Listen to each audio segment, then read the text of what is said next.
Perhatian! Konten ini mengandung konsep esensi ilahiyah yang membutuhkan aspek pemahaman mendalam, yang kemungkinan hanya dapat diakses dengan keterbukaan hati dan pikiran, untuk mencapai tingkat pencerahan dan kesadaran yang lebih tinggi. Kita sama Kang Abu lagi, teman-teman. Gimana, Kang Abu? Pertanyaan pertama. Langsung terpoin ya. Ya. Esensi umroh. Buset. Ya. Ini Ngaji Roso tuh diberkahi karena kedatangan yang baru umroh, jadi ada berkah. Oh iya. Bersyukur kita. Bersyukur. Ya oke. Pertama-tama terima kasih. Assalamualaikum warahmatullahi wabarakatuh. Salam sejahtera untuk kita semua. Rahayu, namaste, om swastiastu, namo buddhaya, salam kebajikan, sehat. Mas Hendra, terima kasih. Pokoknya kalau Ngaji Roso ngundang, semua jadwal saya kosongin lah. Pokoknya itulah intinya ya. Dan ngegas langsung gitu. Ya, saya tuh baru menginjakan ke Tanah Suci itu 19 tahun yang lalu, Mas Hendra. Jadi ini selang 19 tahun dan cukup banyak kegagetan yang saya alami di perjalanan umroh kemarin gitu. Jadi ya saya rasa balik ya. Satu sih Mas, ada yang menarik bahwa karena kan saya sering bicara hakikat gitu ya. Ternyata keributan-keributan yang di syariat dan hakikat itu masih ada. Ya ternyata nggak pernah hilang gitu Mas Hendra. Karena ada yang bilang, ngapain umroh lagi, katanya kan sering ngomongin hakikat gitu kira-kira. Jadi pelajaran saya adalah di level manapun kita, marilah bijaksana karena pasti setiap level memiliki kesadaran dan memiliki makna tertentu gitu loh Mas Hendra.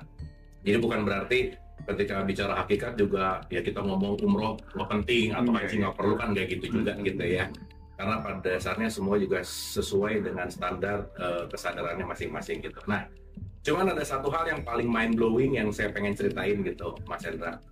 Jadi di perjalanan umroh kemarin tuh, pertama saya sangat melihat keglamoran gitu ya. Begitu saya landing di Jeddah ke Mekah gitu, ngelihat Masjidil Haram tuh, wah sekarang luar biasa gitu Mas Hendra. Dengan lebih besar gitu ya, lebih glamor, pokoknya dahsyat lah, pembangunannya luar biasa gitu. Dan ya kembali gitu ya, saya mengutip dalam satu buku di salah satu profesor yang pernah saya ajak ngobrol gitu, bahwasannya bagus nih Mas Hendra, judul bukunya tuh menarik banget, Mekah seperti Las Vegas gitu. Itu menarik gitu, artinya Las Vegas. Artinya ya ini kan kita ngambil refleksi ya, bahwa boleh jadi ketika kedatangan ke sana hanya mengikuti ritual tanpa pemahaman gitu kan, tidak melakukan sebuah tirakat yang membedakan kita di tempat kita berasal. Let's say kalau di Jakarta saya belanja, saya nongkrong, saya lakukan apa semuanya, dan di sana tetap melakukan hal yang sama gitu. Ya misalkan kan kita perjalanan jauh ke sana itu kan sebetulnya bukan perjalanan jarak untuk mencari Tuhan gitu. Karena kan maksudnya Allah nongkrong di Ka'bah ya, kan nggak mungkin. Karena kan Allah meliputi gitu misalnya. Berarti kan bukan masalah letak geografis Allah ada di situ, tetapi pemaknaan saya bahwa perjalanan ke sana tuh seperti retret gitu loh Mas Hendra. Seperti saya menjauh dulu dari keseharian saya, dari sesuatu yang saya tidak sering saya lakukan sebagai habits, dan pergi ke sana untuk melakukan hal atau habits yang berbeda gitu. Nah yang menarik adalah kalau di sini belanja, di sana belanja. Di sini selfie, di sana selfie. Ya nggak ada bedanya. Tapi anyway, vibes-nya itu memang nggak ada lawan lah ya. Bahwa banyak sekali orang yang datang melakukan ibadah gitu, itu vibes-nya memang luar biasa gitu. Nah, tetapi ada satu pelajaran yang saya rasa penting ya ini untuk kita sharingkan. Dan seperti saya selalu mengulang-ulang Mas Hendra, saya mendisklaimer bahwa saya bicara bukan mau meyakinkan sesuatu, bukan mau mengajari, bukan mau mentausiah atau menceramai, tetapi mudah-mudahan ini jadi bahan untuk kunyahan pikiran untuk dikunyah pelan-pelan, diicip-icip dan dapat rasanya gitu. Nah, yang saya dapat itu gini Mas Hendra. Jadi kemarin tuh ketemu sama scholar gitu ya, ngobrol dalam beberapa perspektif tentang peradaban yang dilakukan oleh Nabi Muhammad gitu. Nah, yang menarik Mas, apa yang dilakukan Nabi Muhammad ketika melakukan perubahan peradaban itu nggak ada satupun kaitannya sama agama gitu. Jadi Nabi Muhammad tidak didesain untuk membuat agama baru, tidak didesain untuk membuat kepercayaan belief system yang baru, tetapi muncul kesadaran dalam dirinya untuk melakukan sebuah yang namanya persatuan gitu Mas Hendra. Nah jadi kalau sekarang ada kata-kata atiullah wa ati rasul gitu ya, ikutilah rasul gitu, saya rasa hal yang banyak diikutin sekarang tuh bukan masalah esensialnya gitu. Tetapi justru kalau dalam bahasa tiga fakir tuh aku empatnya gitu. Yang diikutin tuh adalah jasadnya, bajunya, gimana cara makannya, apa. That's okay gitu. Iya, iya. Tetapi ada hal yang kemarin saya makin mind blowing ketika ternyata Mas, yang membuat beliau kan gini, kalau kita bicara dalam konteks wahyu yang pertama itu kan Iqra ya. Iqra itu kan kebanyakan orang mengartikan baca gitu Mas, literer membaca gitu. Tapi pertanyaannya kalau Iqra adalah membaca, Quran itu kan tidak turun dalam bentuk buku gitu. Berarti kan ada sesuatu yang dibaca, pun kalau saya lebih dalam lagi dalam pemaknaan Iqra itu artinya adalah mengobservasi gitu. Nah, pertanyaannya kalau kita bicara, let's say di Quran di 17:14 itu ada kata-kata Iqra kita bacalah kitabmu. Nah, saya lebih menyadari lagi bahwa Nabi Muhammad itu sedang mengikro apa yang dirasakan gitu Mas. Dan yang dirasakan itu ketika lingkungannya terjadi pasti akan tabrakan dengan nurani gitu. Karena nurani kan nggak pernah hilang gitu. Nah, yang menarik adalah ini bisa panjang banget tapi saya bikin short by short supaya nanti kita bisa dapat esensi gitu. Jadi Nabi Muhammad lahir di bangsa Quraisy lah katakanlah pada saat itu gitu. Dia mengobservasi kebiasaannya, culture-nya. Dan itu kan pasti akan sesuai apa ya? Dia akan mengobservasi dengan suara hati yang terdalamnya gitu Mas Hendra.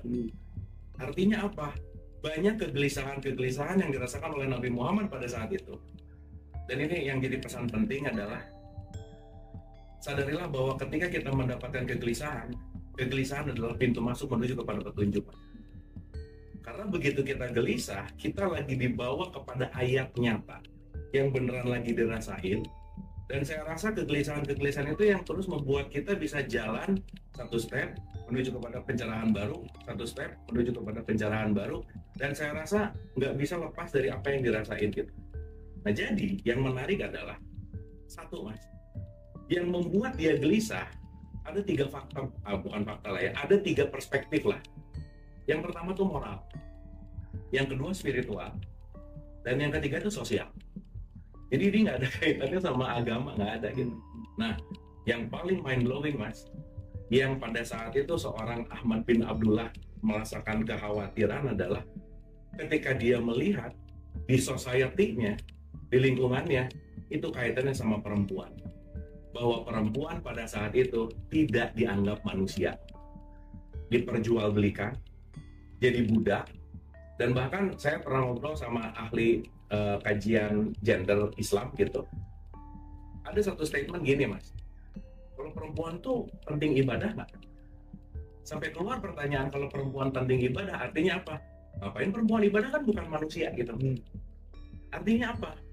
Pada saat itu ada kecamuk besar dalam kegelisahan seorang Ahmad bin Abdullah melihat perempuan pada saat itu tidak dianggap sebagai manusia. Bahkan Quran sendiri bilang di surat 16:58 tuh, masyarakat pada saat itu Mas kalau punya anak perempuan malunya setengah mati gitu. Jadi pilihannya cuma ada dua, mau menanggung malu seumur hidup atau dia mau mengubur hidup-hidup si bayinya gitu.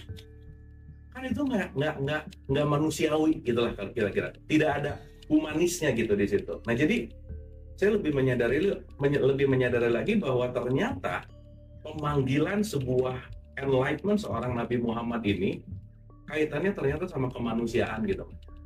Dimana pada saat itu ya kita tahu bahwa perang banyak terjadi, keributan banyak terjadi, dimana pada saat itu hukum tidak berlaku bagi golongan atas untuk golongan bawah aja gitu. Dan itu kekeosan yang memanggil Nabi Muhammad untuk melakukan sebuah perubahan gitu. Bahkan kemarin dapat cerita bahwa perang-perang itu tuh nggak ada urusan sama agama sebetulnya. Nabi Muhammad pernah punya jenderal orang Yahudi dan dia bekerja sama gitu. Dalam artian bukan untuk membentuk negara yang agamanya Islam, negara Islam, tetapi umat Islam di situ konteksnya Islam itu kan kedamaian gitu. Nah jadi kalau kita ngelihat Mas, ya ini subjektif aku gitu ya. Sesaat Nabi Muhammad terkoneksi kepada nuraninya, berarti dia mengesa dengan Tuhan gitu.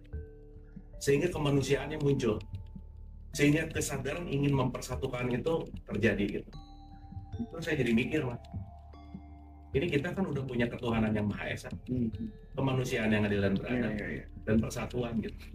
Nah justru yang menarik ini kan dasar kita ini adalah dasar yang sangat Islami gitu loh Mas. Sehingga kalau lebih dalam lagi bahwa kalau bicara tentang leluhur-leluhur bahwa wah luar biasa gitu. Ternyata kalau sekarang kita beneran pengen mengikuti Nabi Muhammad ini, yang jangan-jangan bukan Nabi Muhammad yang diikuti nih. Justru sesuatu yang setelahnya kan ada chaos tuh. Oke. Justru kekeosan yang akhirnya jadi terkotak-kotak gitu, tidak bersatu gitu ya. Sekarang sama Islam beda mazhab bisa berantem, Mas. Iya.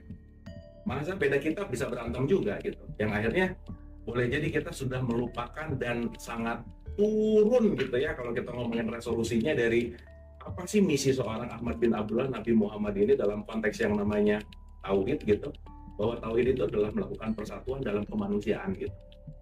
Itu Mas, yang aku beneran iya ya. Dan semua misi yang dilakukan itu sebenarnya ujungnya tuh apa? Humanity gitu. Makanya kan wama arsalnaka ila rahmatan lil alamin udah lah ya, itu sering banget gitu bahwa untuk merahmati gitu. Nah jadi saya rasa once kita bicara dalam konteks di Ngaji Rasul kan pernah dibahas tuh tentang religiositas gitu kan, religius tapi nakal itu ya kan. Sehingga kalau kita sekarang berbicara dalam konteks agama itu menjadi penting tetapi lupa esensi kemanusiaannya, maka jangan-jangan menuhankan agama gitu. Dan beragama belum tentu memiliki moral yang bagus. Dan mungkin penting banget untuk melakukan keseimbangan antara religion sebagai jembatan, Tuhan sebagai tujuan dalam konteks bahwa ada religi dan ada spiritualitas gitu. Nah jadi kayaknya itu sih Mas, awal Januari kemarin harus ke umroh tuh untuk wah luar biasa sih. Jadi ternyata begitu ngelihat dengan kesadaran yang berbeda gitu ya, banyak sekali pemaknaan yang saya rasa menghidupkan semangat spiritnya Rasulullah gitu. Yang saya rasa spirit beliau itu adalah selalu meningkatkan yang namanya kemanusiaan. Itu sih Mas. Iya, menarik.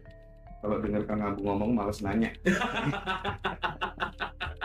Pengen dengerin terus. Bener Mas, itu serius beneran iya ya. Dan maksudnya yang sekarang banyak tersebar itu justru malah yang iklan-iklannya gitu loh Mas. Bukan film aslinya lah gitu kira-kira. Iklan-iklan yang justru malah ya kita jadi bisa berantem gara-gara kunut bisa dibuat gitu.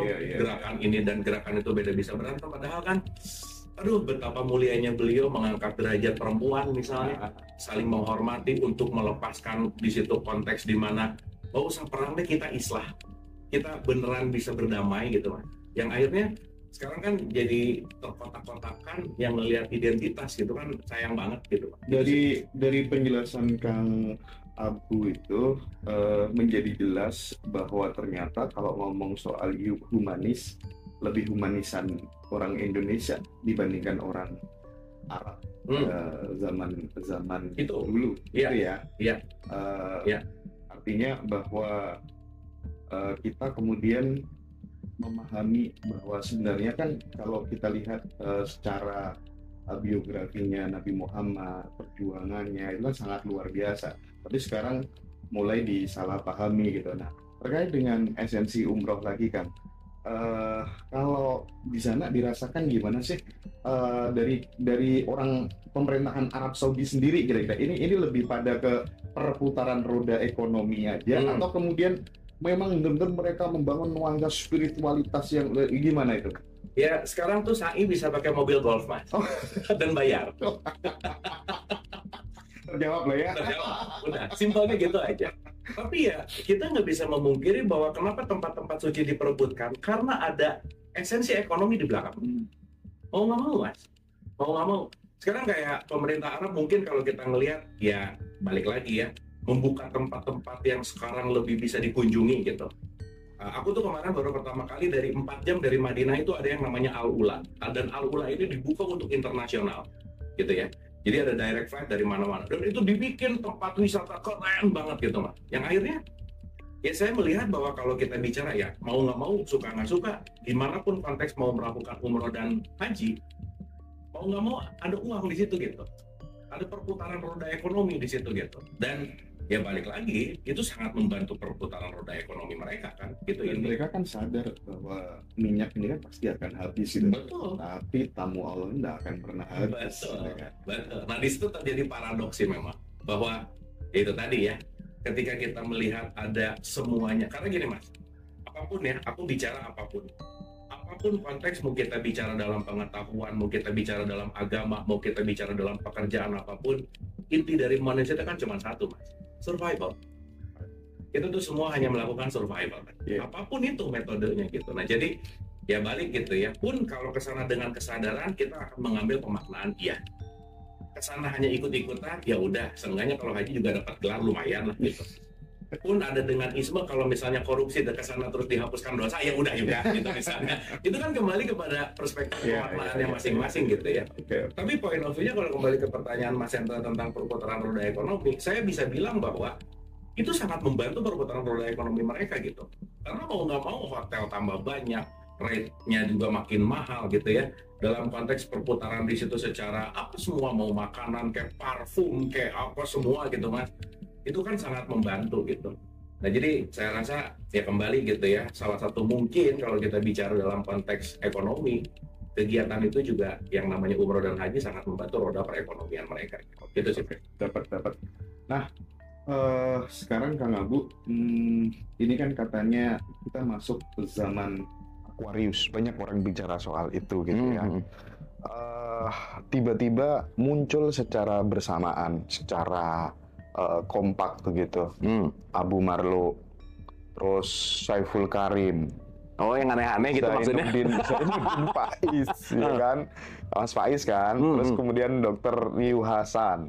Ada lagi Kumaila Hakimah gitu ya, dan lain sebagainya dan seterusnya. Ini muncul bersamaan dan kemudian menawarkan sebuah alternatif beragama yang sedikit-sedikit tidak menjelek-jelekan mereka yang di luar agama Islam gitu kan, lebih menenteramkan dan lain sebagainya. Jadi kalau dulu kan mereka yang rame itu kan yang pakai titel-titel yang belum tentu kebenarannya gitu ya, titel kiai, titel gus, titel habib. Sekarang kan mulai pada nyungsep semua gitu, yang Habib itu kan pada jadi common enemy kan sekarang. Nah, ini sebenarnya kalau dalam perspektif Kang Abu gitu, kenapa kemudian ini bisa seperti ini gitu?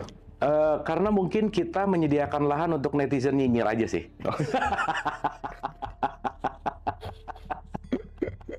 Gitu ya, Kang. Karena menarik gitu ya, dengan perspektif yang berbeda dinyinyirin terus gitu Mas. Jadi ya udahlah ya, dengan yaitu netizen kita tuh sangat akan tidak pernah membuat gagal dalam menghibur Mas. Itu menarik gitu pokoknya ya.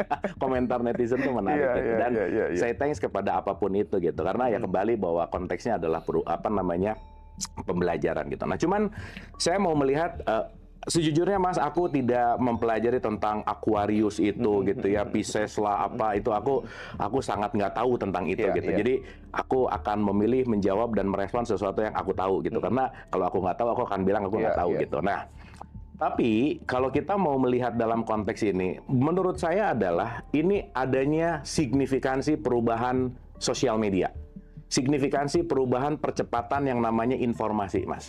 Kita tahu dari zamannya Telegram ke pager itu lama gitu misalnya. Tapi sekarang dari mulai ya kita tahu dari mulai zaman-zaman MIRC gitu, Yahoo Messenger, sampai sekarang sampai sekarang WhatsApp, sampai sekarang ada ChatGPT. Ini kan eksponensial gitu Mas. Si informasi ini kan luar biasa gitu. Nah, mungkin dengan blow up media dengan konteks kemudahan sosial media, ya let's say gitu ya. Saya research itu udah 14 tahun, Mas. Okay. Tapi mungkin sekarang ada orang yang lebih banyak tahu saya, ya karena sosial media yang berkembang aja sih sebenarnya gitu. Gitu intinya. Ya kita tahu misalnya Gus Baha, udah lama banget juga. Riu Hasan, udah lama. Buya Syakur almarhum. Itu kan sebetulnya udah lama banget melakukan gerilya-gerilya. Cuman semua terblow up karena sekarang dengan kecepatan media sosial, dengan berita yang hampir by second, Mas. Hari ini kejadian, detik ini bisa di-share gitu. Kan kita tahu waktu zaman koran, kejadiannya hari ini kita semua baru tahu besoknya, 24 jam. Sekarang split second, masuk ke trending topik Twitter, semua orang bisa tahu sedunia gitu. Nah, jadi saya rasa ini adalah konsekuensi dengan percepatan teknologi, percepatan arus informasi yang deras, itu yang membuat apapun itu ya cepat, lebih dalam konteks yang namanya bisa terekspos gitu. Nah, pun kalau saya melihat gini Mas, kita tahu bahwa setiap manusia itu kan bertumbuh, Mas, gitu ya, bertumbuh, dan bertumbuh. Sesaat kita bicara dalam konteks, saya mungkin akan membagi dua nih. Ada yang disebut dengan epistemologis, ada yang disebut dengan ontologis, katakanlah begitu. Epistemologis itu adalah sebagaimana harusnya. Kalau ontologis itu adalah seapa adanya. Sesaat kita bosan dengan dogma, doktrin yang nggak masuk akal, yang apa, kan sekarang makin deras nih. Perbandingan informasi makin banyak gitu, Mas. Belum lagi sains terus meningkat. Gitu. Sains terus meningkat gitu. Kan kita tahu kalau misalnya pendekatan Barat dan Timur, ketika Barat itu selalu mengedepankan ontologis, katakanlah begitu. Timur itu lebih kepada pemaknaan. Nah, sekarang kan udah agak sulit gitu ya ngasih anak kecil bahwa, nah kalau kamu nggak sholat nanti masuk neraka. Anaknya bakal nanya, emang neraka di mana, mah? Gitu. Ya.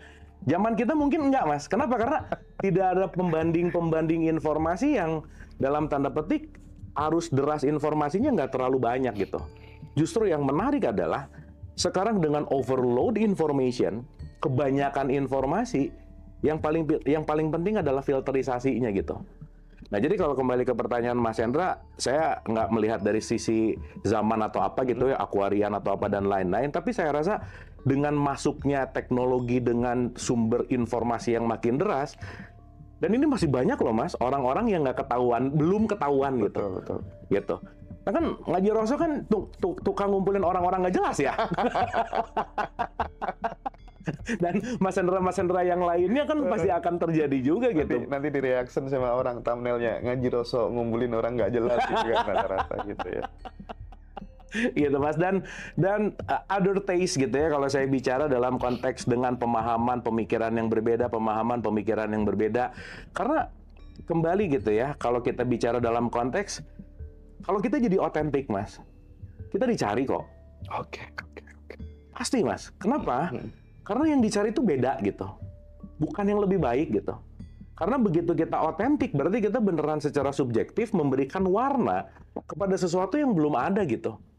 Dan ketika seseorang itu mau terbuka terhadap hal baru, dengan terbuka dengan dalam konteks yang namanya belief system yang baru, kan Mas Hendra, dalam perspektif saya ya, sampai hari ini, buat saya, hal yang terpenting dalam hidup itu adalah mampu meng-unlearn, melepaskan pengetahuan lama gitu. Karena sesaat pengetahuan lamanya nggak lepas, kita nggak maju loh. Karena kita terlalu melekat kepada pengetahuan yang lama gitu. Yang artinya dinamis ya. Semesta itu dinamis gitu. Dan saat nggak dinamis, nggak mengikuti perkembangan zaman, Nokia aja bangkrut kok gitu. Betul nggak? Jadi kalau ceramahnya gitu-gitu aja misalnya, modulnya itu lagi gitu. Bosan pasti, Mas. Karena tingkat kebosanan itu pasti terjadi gitu. Dan kembali kepada realitas itu kan nggak bisa dibohongin ya. Udah nggak bisa lagi dengan dogma, stigma, dongeng. Ya realitasnya begini kok gitu intinya. Itu sih, Mas. Jadi teman-teman yang masih muda-muda, yang menggeluti dunia musik, semuanya pada suka semua loh dengan orang-orang yang saya sebutkan di awal tadi, seperti termasuk Kang Abu gitu. Karena menawarkan opsi beragama yang lebih santai, lebih adem, lebih tentram gitu kan. Cuman ya mungkin ke depan kita mungkin akan jarang lagi melihat sebuah tayangan, pemandangan-pemandangan di mana orang pada berebut untuk makan makanan sisa kiai lah, ya mencium kaki habaib lah, ya. Terus itu mungkin agak tergerus lah ya. Iya, semuanya pasti akan ada masanya, Mas. Semua, kita pernah nggak ada kok manusia. Iya. Terus kita nggak ada, kenapa sih gitu? Ya, dalam artian semuanya kalau tidak mengikuti beradaptasi, semuanya pasti akan ketinggalan sih, Mas. Itu sih poinnya. Dan kita bicara tentang realitas bahwa ya kembali ya bahwa beragama itu kan konteksnya yang tadi saya cerita di awal bahwa orang Nabi Muhammad aja ngajarin tentang humanity kok. Dia tidak menghancurkan Christianity, dia tidak menghancurkan Yahudi, tapi merangkul untuk membuat suatu ekosistem di mana semuanya ini melakukan dalam konteks yang namanya apa? Kebermanfaatan ujungnya sih, Mas. Gitu. Nah, ya balik sih, ini akan bisa ketika satu, critical thinking-nya mulai jalan gitu ya, mau terus belajar. Tapi mau nggak mau alam itu akan memaksa kita untuk berubah kok. Mau nggak mau sih, Mas. Ya contohnya waktu pandemi, nggak ada yang umroh dan haji ya. Gimana coba? Saya pernah dikasih tahu bahwa, Kang, nanti ya kalau orang yang tawaf berhenti akan kiamat gitu. Kan nggak masuk akal ya. Pada 8 tahun yang lalu mau ngomong ngebantah belum ada buktinya gitu. Tapi ternyata nggak ada yang umroh, nggak ada yang tawaf, biasa aja kok gitu. Nah, artinya apa? Kita mungkin lebih banyak dibombardir oleh dongeng gitu, Mas. Storytelling gitu. Which is apa ya? Pilihan kita mau mempercayai itu sebagai sesuatu, tapi poin pentingnya adalah sekarang semua yang berbicara adalah realitas sih sebetulnya. Oke. Itu sih, Mas.